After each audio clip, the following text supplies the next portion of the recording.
So when Bill called me Thursday, usually I like to have more time than that to prepare, but last quarter on Wednesday nights, we were studying the fruits of the Spirit.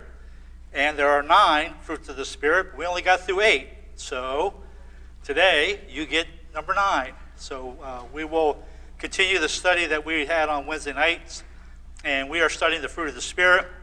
And you find that in Galatians, the 5th chapter, verse 22. And it says, "But the fruit of the Spirit is love, joy, peace, longsuffering, kindness, goodness, faithfulness, gentleness, self-control.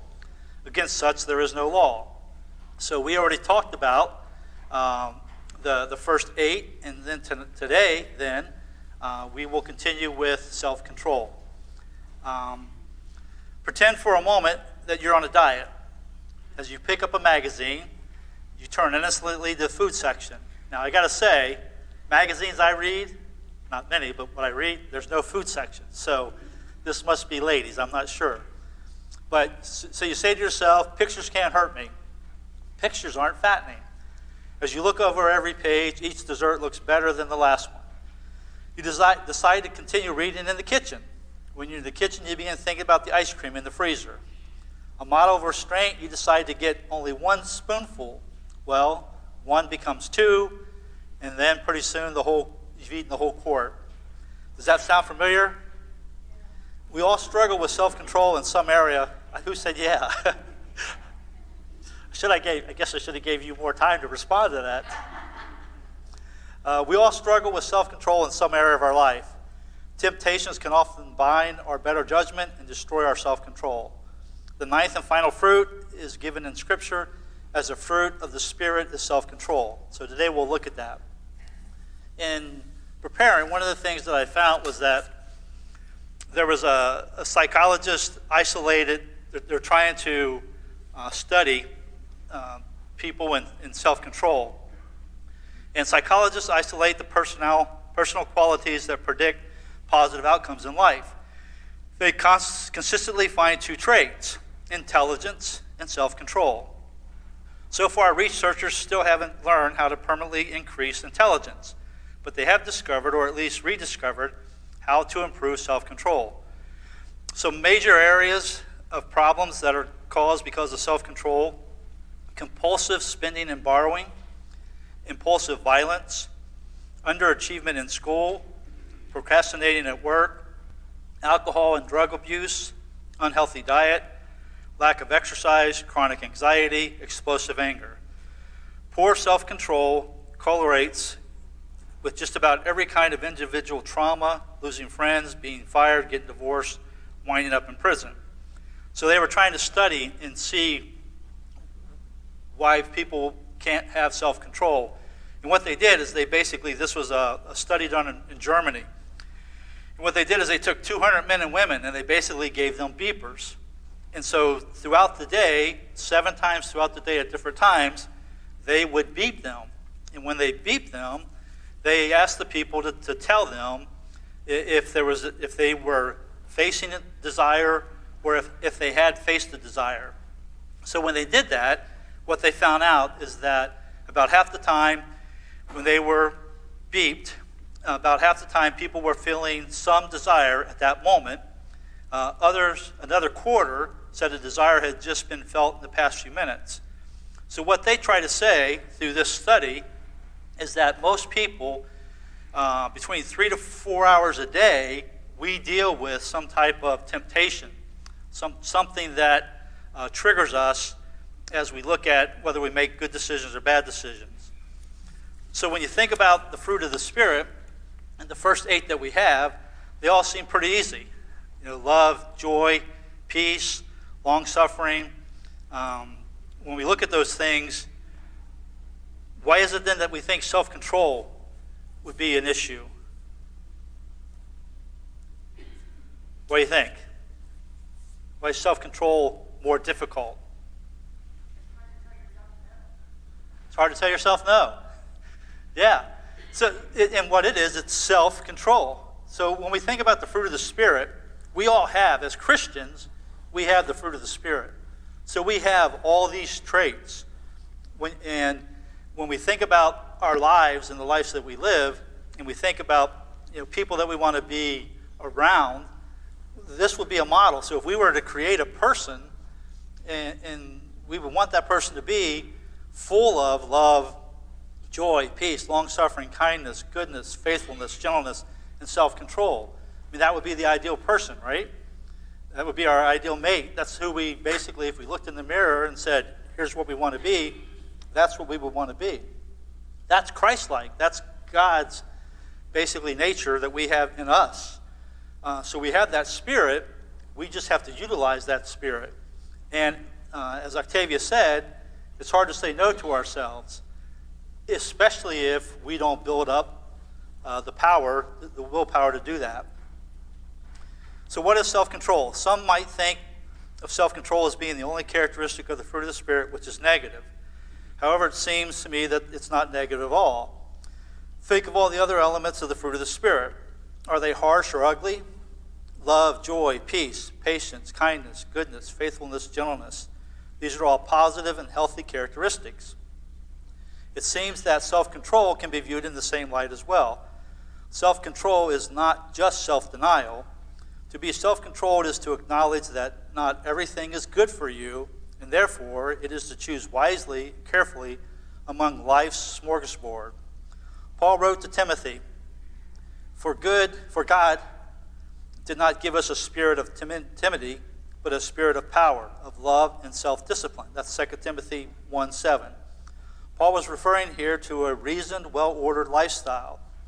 So perhaps we should use this self-control not as just as self-denial, but as a positive power in our lives. In Proverbs, it gives us some interesting insight into the importance of self-control.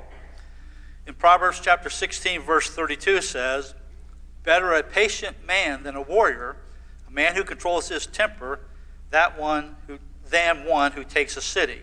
Think of that. Solomon's telling us that keeping control over one's temper is more pivotal and perhaps more difficult than being a victor in a battle. In Proverbs 19:11 says, A man's wisdom gives him patience. It is to his glory to overlook an offense.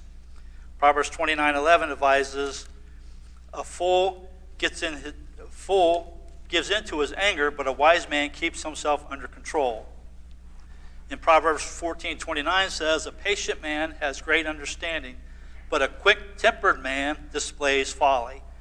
These passages teach us that self-control is one of the highest kinds of power. So here, question I have, is it okay to have an argument or a disagreement? What's the difference between a disagreement and an argument? Fisticuffs. So if you have a disagreement, chances are you won't have fisticuffs. But if you have an argument, odds are better that you would have fisticuffs. So we can have disagreements, can we not? Sure. I mean, that's we have opinions, we have beliefs. I'm sure there's been many business meetings in churches where they didn't have elders, where they were almost fisticuffs as they talked about the business of the church and trying to do things, and when you get into opinions and all of that. So we can have disagreements. We have to be careful when those disagreements become arguments, because when arguments occur, that's when a lot of bad things happen. I don't know if when you were a kid, I know I was always told to count to 10 when you're upset with something. So basically what David says, in a disagreement, we could have two people sit down and kind of talk about it, but in an argument, it's more of one person basically yelling their way and expecting everybody to agree with them because they're louder maybe. But I know when I was a kid, I was always told, count to 10 before you say or do anything. To kind of, sometimes you might have to count to 100 when you're really frustrated and things. But I think that when we get in situations where we speak before we think, that's where we create problems. And as we look at this, as we talk more about the class, we'll talk about the discipline and training and how we need to be. And so while disagreements will occur, and they occur all the time, it's how we handle those disagreements. And then we have to also realize sometimes we're not right. Sometimes our opinion may not be the right opinion. So we have to be careful of how we handle those situations. So self-control is a difficult battle. A battle for self-control is always a difficult battle. Proverbs 25, verse 28 says, like a city whose walls are broken down is a man who lacks self-control. Now we know, we've been talking in Bill's class about the walls of the city when they came back, and what were the condition of those walls. They were basically destroyed, right? So in that time, a city was defended by having walls. When a walled city, when the walls are destroyed, they open themselves up to anything that their enemy or anyone else. So imagine a city with its walls broken down. It's clear. The city that is inviting attack by enemy. The city is without protection and constantly vulnerable. So according to this passage, a person lacking self-control is in the same situation. One without self-control is not protected by the Spirit and is in constant danger of being led to ruin through temptation. Vulnerable areas in our life threaten to control in our spiritual vitality. The moment we allow any of them to dominate us, our spiritual cutting edge is removed. And indeed, true, it's like a city whose walls are broken down is a man who lacks self-control. So when you think about self-control and how important it is, as it says in Proverbs, it's really like a city with no protection. So if we don't have self-control, we're in the same way, because we allow Satan to tempt us to know, and he knows where our weaknesses are, and so that's not good. What Tim talks about there is just like the city. When we're vulnerable, people can manipulate us. So think of someone. You might have a situation at work where maybe a coworker and you don't agree with certain things, and if they know they can make you upset, and right before a boss walks in, they get you upset, how does that appear if you're throwing a tantrum or doing something? So it's important then when you think about self-control and how the balance, the protection that we have in our lives, it's vital. Good point. Anyone else? So the fruit of self-control is quite contrary to our natural human desires. By nature, we want what we want when we want it. Isn't that pretty much what any commercial says today when you watch TV?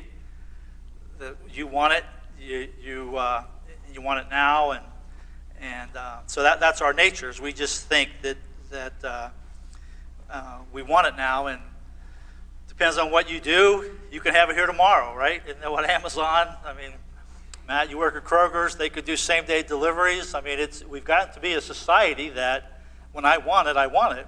And it's as easy as picking up the phone or even internet or whatever, but we have that desire. If we want that, we can get it.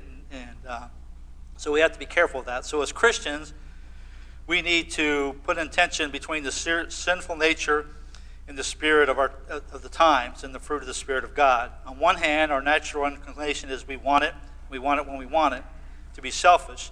Yet what we understand of the character of Christ is that we know about the fruit, self-control, that self-control is a virtue.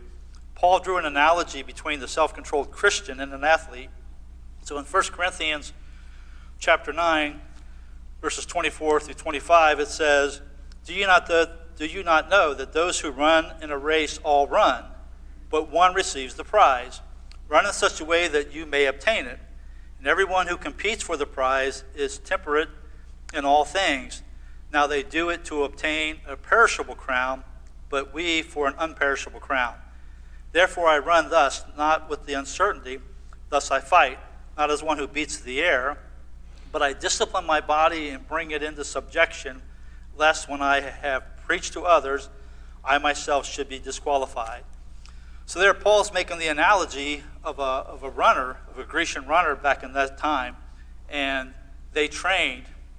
And we think of the Winter Olympics are starting, in 2 weeks or 10 days or so. If you think of the athletes who train for an Olympic, they're training for a gold medal. In every event, how many gold medals are handed out? Just one. How about a bronze and a silver? Just one each. So there's a total of 3 medals given for every event, but yet how many people have competed, how many competed to get to the point to qualify for the Olympics.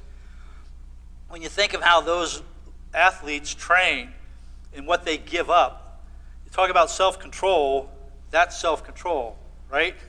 Because they have to live in a regiment where they wake up at a certain time, they eat a certain meal, they do whatever is required, and everything that they do is planned out. Me, when I go to lunch, it's kind of like, what do I want? See, there's KFC, there's McDonald's, there's Sky. I mean, we go by the whim. It's whatever we want. But as an athlete who trains, they can't be the same way we can, undisciplined. And so when we think of ourselves as Christians, when we put that analogy there, then we have to plan and practice self-control.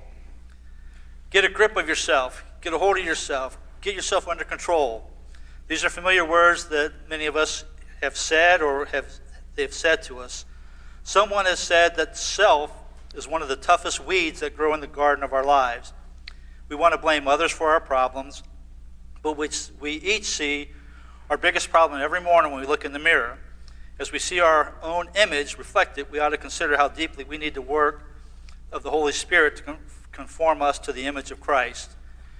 In Proverbs, we just read it, it said that the man without self-control is like a city with broken down walls.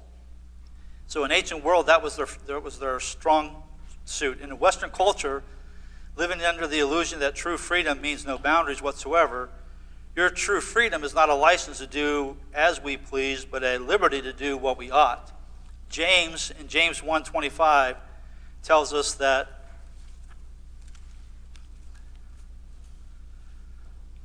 and this is what Mark prays all the time, but he who looks into the perfect law of liberty and continues in it is not a forgetful hearer, but a doer of the work.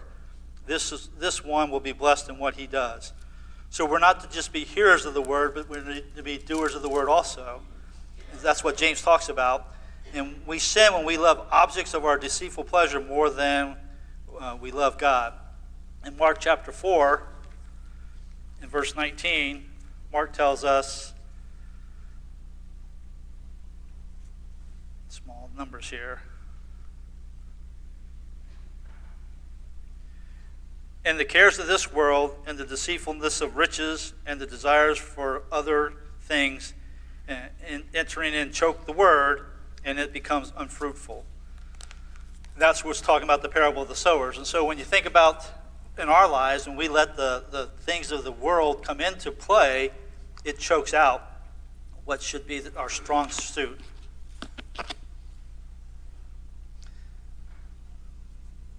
Okay. The battle for self-control is always a difficult battle. Well, we did that. Let's see. Here we go. So self-control is developing a sense of purpose. Too many people wander around aimlessly, drifting from one fad to the next, from one job to the next, without any real sense of inner purpose or goals. The fruit of the Spirit, called self-control, takes life out of the realm of aimless chance or impulse and puts it on a new level of long-range, even supernatural views. If life has no ultimate meaning, and if God does not exist, then we're perfectly free to follow our impulse or desire. As Paul put it in 1 Corinthians 15, verse 33, he says, "Let each eat, drink, for tomorrow we die." That was the belief of the philosophy of the pagans. But if we believe that God lives, that there is a higher sense of purpose, we are able to take a long-range view of life. We will exercise self-control because it is best for us. Self-control, then, is a holistic view of looking at life. It's looking at life with a real sense of inner purpose. In 1 Corinthians 9, verses 24 through 27, Paul talks about, the runner and the things that we do. But it requires, so when we think about that runner, it requires a focus. When we look at Matthew 6:33, tells us to seek first the kingdom of God and his righteousness. So if we seek first the kingdom, what does that mean in our lives? What do we do every day when we start our day? Pray, study. the trainer, the runner, has his day planned out. He has a regimen. As Christians, we should be the same. If we take our spirituality as serious as a runner, and they compete for an earthly prize, while we're competing for eternal prize, what's more important? Spiritual side, right? So we should, in the same regard as Christians, if we seek first the kingdom of God, then that should be our regimen, should be to seek his kingdom first, whatever we need, whatever we say and do. James also writes that in James 1, 6 through 8, it says that he who doubts is like a wave of the sea, driven and tossed by the wind. He's a double-minded man, unstable in all his ways. So controlling our focus can go a long way towards making the run successful. Paul says that everyone who competes for the prize is temperate in all things. So when we think about all things, it's their life, the same way as Christians. In Hebrews chapter 12, tells us that, therefore, we also, since we are surrounded by such a great cloud of witnesses, let us lay aside every weight and the sin which so easily ensnares us, and let us run with the endurance the race that is set before us. So what's every weight that we should lay aside as Christians today? Worry? Anybody have any worries today? What was it Bob Marley's song? Was that who did Don't Worry, Be Happy? Yeah. So, but why was that song so popular? Because people worry, don't they? And then you could just take a song as simple as Don't Worry, Be Happy. That should be our motto, but yeah, that's a weight today is worry. What else? What other kind of things bother us today in our lives? Is stress? How about our health?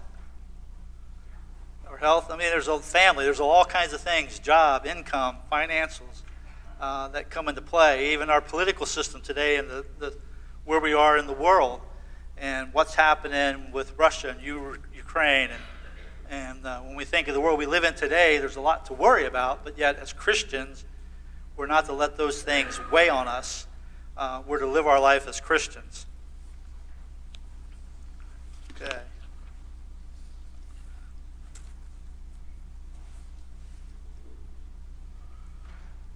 Apostle John notes three powerful pulls that we must control. In 1 John 2:16 says that the lust of the flesh, the lust of the eyes, and the pride of life.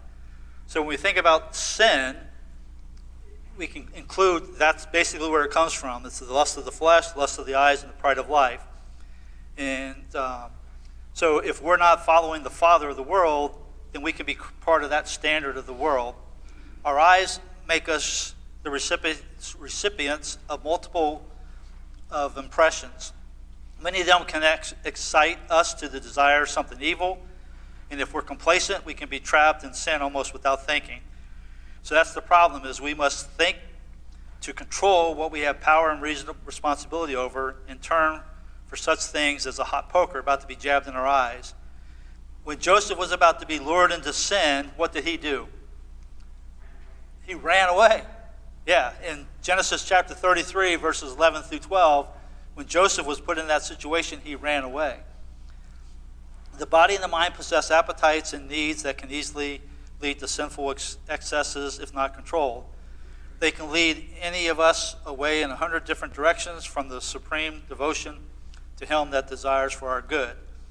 The senseless luxuries of this present generation, the exaggerated care of physical body, the intemperance of eating and drinking, which are a curse and a shame on America. Our culture has molded us to seek ample provisions for the flesh materials and comforts far beyond our needs, so drowning the spirit and producing needless anxieties. So Paul beseeching, his exhortation is that all activities be done by means of brain, eye, and tongue. Hand and foot be consciously devoted to God and laid as a sacrifice on the altar. Paul tells Timothy in 1 Thessalonians 5:17 to pray without ceasing. So prayer is an act of worship, and it's a priestly duty work of serving God in behalf of man. This can be done only in the work of our life as worship. So when you think about as we are in situations that are stressful, especially when it comes to sin, what's one way out is to pray. Pray for guidance, pray for a way out, for that exit that will be there. God will provide. So again, if we think about the athlete, and we think about how we train, how we study, how we're in prayer, anytime we're in a situation, like Paul talks about there, where the lust of the eyes, the lust of the flesh, and the pride of life, they come in and they're powerful. The way that we can get away from that is through prayer, is to be able to escape that situation with prayer.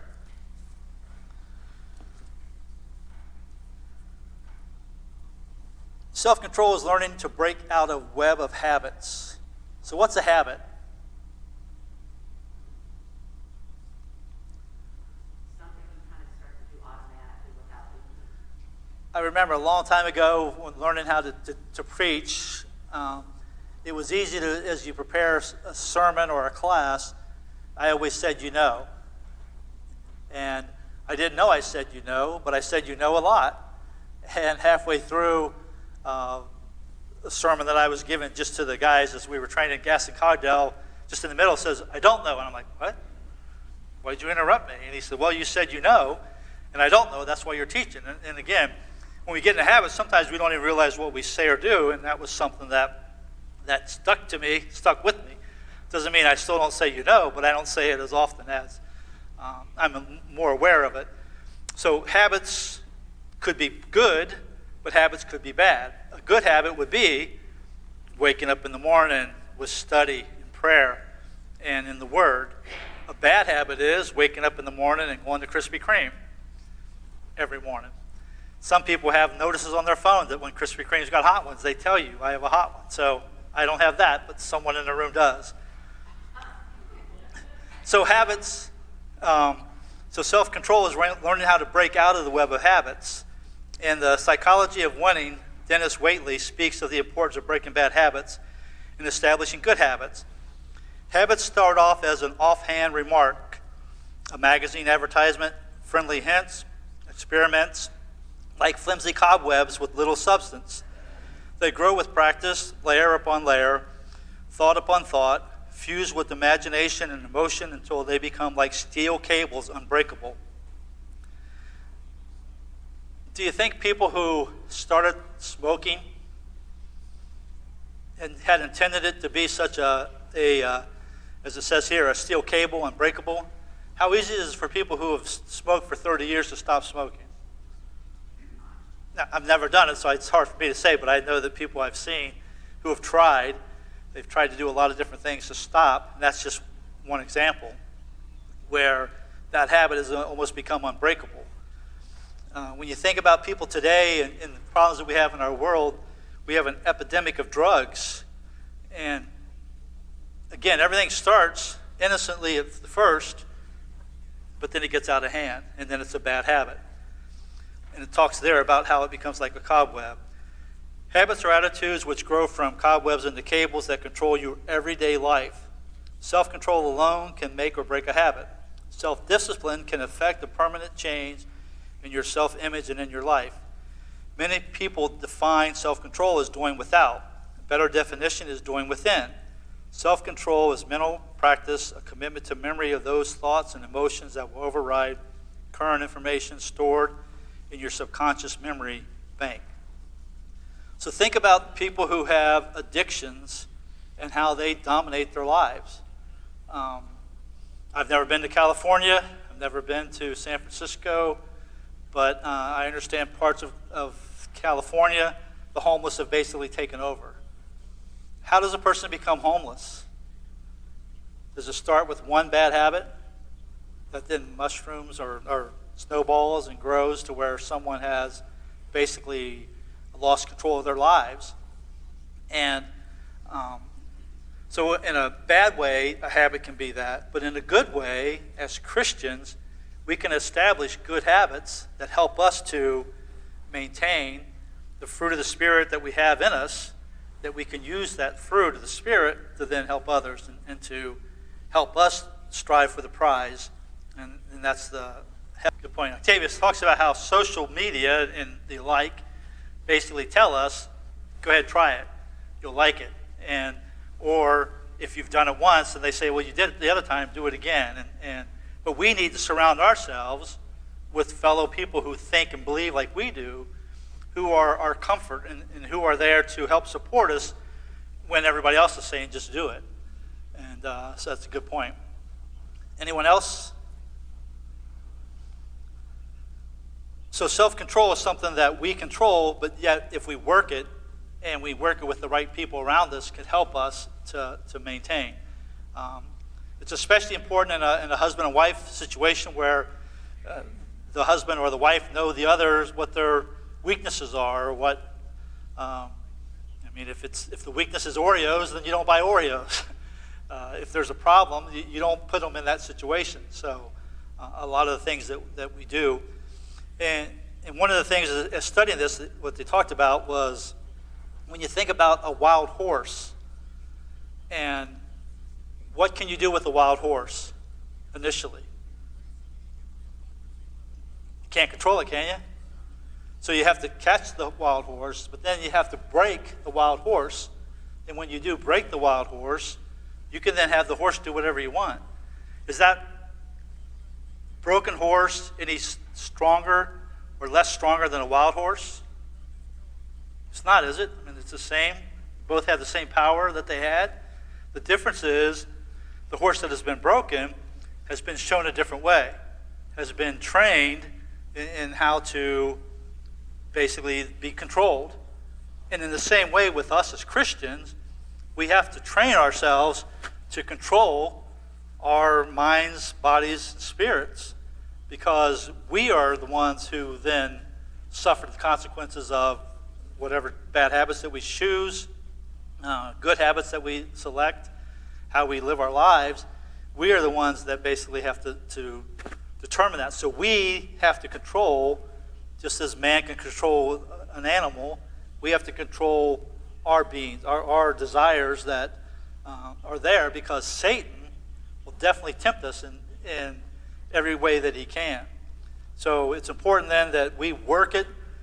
Ways we do it is through prayer, through study, establishing good habits, having good people around us that can help us, because we can't do it alone.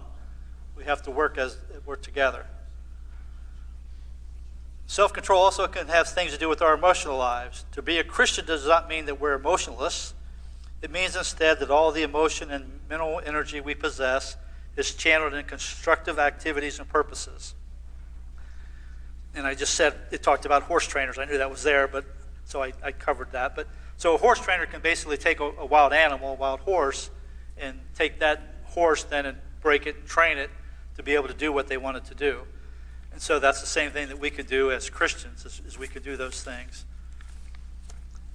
So self-control means allowing God to master you to the point of not allowing disappointments or even tragedies to deter you from your ultimate goals and dreams. God wants his children to live above levels of mere physical cravings. He wants them to live a life of purpose and intention. That is to formulate principles, guidelines, and goals for our life, and then to follow them. As we do this, God's extraordinary power is available to his children. As Paul explained in Philippians 4, verse 13, he says, I can do everything through him who gives me strength. That's self-control. And again, it says I can do everything through God, through the strength that he gives us. So when we think about the fruit of the Spirit, and we think of self-control, self-control ties in with each of the other fruits of the Spirit. So it takes self-control to show true godly love instead of lust and infatuation. To love others not as the world loves, but as Christ loved us. And we walk in love as Christ also has loved us and given himself for us, an offering and sacrifice to God for a sweet smelling aroma. And in Ephesians 5:2, it emphasizes that. It takes self-control to have godly joy when we are facing a difficult situation in life. Though now you do not yet see him, yet believing, you rejoice with joy inexpressibly and full of glory. That's 1 Peter 1:8. It takes self-control to get along with others and make peace instead of constantly getting into conflict. Blessed are the peacemakers, Matthew 5:9. You know, there's some people who just seem to always be in constant disarray and arguments, and it seems like there's just no peace in their lives. And you wonder about those folks as no one said good things to them. So maybe sometimes when we say good things, we might be the only person who says something good to them. So I think that's one of the things as we live our lives and trying just to come in contact with strangers. Now it's harder with masks to smile at people and to say things, but I think it's important that we let our light shine every chance we get and think that maybe you are the only light that will shine in that person's life today, because we don't know what life they live. We don't know what they go home to every day. So when we can, being peacemakers, let our light shine. It takes self-control to patiently bear with others rather than quickly condemn them. It's very hard to be patient with all. And 1 Thessalonians 5:14 talks about that. It takes self-control to not automatically look out only for yourself, but kindly look out for other people. In Philippians 2:4. It takes self-control to do good, to go through the narrow gate towards life rather than the evil wide gate through destruction. Matthew 7:13 and 14.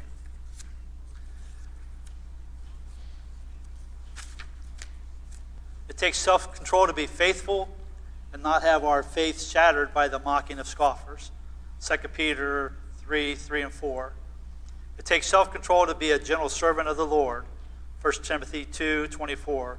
Showing compassion and mercy with real love of God as God does with us. In Acts chapter 24:25, again, it talks about self-control. When we think about how when Paul was preaching, the one opportunity that he had to preach to Felix, the governor, and the things that he said, now he reasoned about righteousness, self-control, and the judgment to come.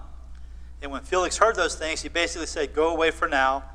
When I have a convenient time, I will call for you. So there was Paul, who had an opportunity to speak to some of the leaders of the day in the governor, and what he talked to them about was righteousness and self-control, and that the judgment to come. In 2 Timothy 3:3 says, unloving, unforgiving, slanderers, without self-control, brutal, despisers of good. So Paul lists a lack of self-control as one of the symptoms of a sick and perverse end-time society. And then when we think about our elders, one of the qualifications for bishops is they must be blameless, as a steward of God, not self-willed, not quick-tempered, not given to wine, not violent, not greedy for money, but hospitable, a lover of what is good, sober-minded, just, holy, self-controlled. So when we think about our elders, they have to have self-control. And then 2 Peter 1:6 says, to knowledge, self-control, or self-control perseveres, to persevere in goodness. But Paul includes self-control in that group. So when we think about self-control, in what area of your life would you like to have better self-control? You don't have to answer these, but here's things that you can think about. So what area of your life would you like to have better self-control? If we know that God is present to help us in our struggles, how can it be easier to exercise self-control? And that's part of having a prayer ready at all times. When we get into a situation and we need help to get out of that situation, if we pray, chances are it'll bring our mind back to Christ, and then we'll make the right decision based on God. Do you think self-control, as mentioned in the passages, is a negative or a positive fruit? So when we talk about the fruit of the Spirit, is self-control positive or negative? Both. Depends how we utilize it. It's there for us. It's whether we use it or not. Octavia makes a good point, and that is that as we strive to establish good habits, and if one of them being Bible reading, and it takes 21 days to form a habit, that if in that first 21 days we fall and we don't do it, we're not to then turn 1 day into 2 days, 2 days into a week. We're to basically pick it right back up and go. It's a good point. And again, when you talk about runners and things like that, they don't start off running 26 miles. They start off running whatever it might be. It's important, though, as we start, you have to have a starting point and be realistic. So you don't start off saying, I'm going to read 30 chapters a day, and you've never read any. So start by reading verses and then the chapters and different things. So set good expectations.